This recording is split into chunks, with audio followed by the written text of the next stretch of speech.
هایی، چطورین؟ خوش اومدین با یه مینی ولاگ دیگه با من. اینجا من داشتم آماده می شدم که برم برای رانندگی ثبت نام کنم و مدارکم رو ببینم بعد چیا ببرم و اینا.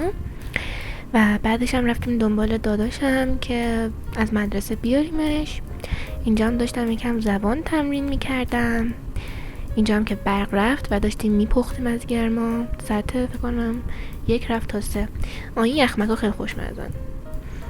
آره، اینجا هم رفتم که این هدفونم رو بدم برام تعمیر کنن.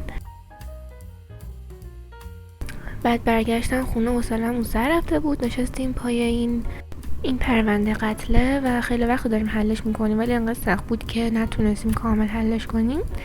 اینجا من یکم مرغ سرخ کردم برای نودل که نودل درست کنم. آره، اینم شام من. این نودل خیلی خوشمزه شد، دوستش داشتم. آره دیگه، اینجا شامو خوردم و رفتم به بقیه کارام برسم. اینجا هم یکم یوتیوب دیدم. این دختره رو خیلی دوستش دارم توی یوتیوب، اسمش صدفه. دوست داشتین میتونین برین ویدیوهاشو ببینید. ولاگاش خیلی وایب خوبی بهم میده، دوستشون دارم. اینجا هم یکم اومدم از این جورنالا درست کنم و این جورنالا اینجوریه که یه سری مثلا استیکر رو اینا میچسبونی، بعد خاطره مینویسی. اون جایی هم که خالیه برای خاطره نوشتن گذاشتم.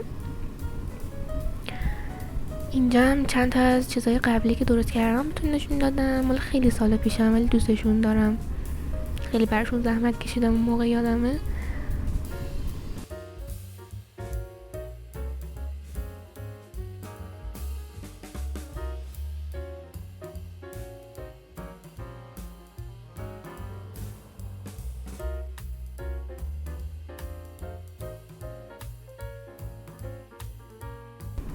اینجا دیگه رفتم صورتمو بشورم و آماده خواب بشم و همین دیگه. فعلا تا ولاگ بعدی، بای.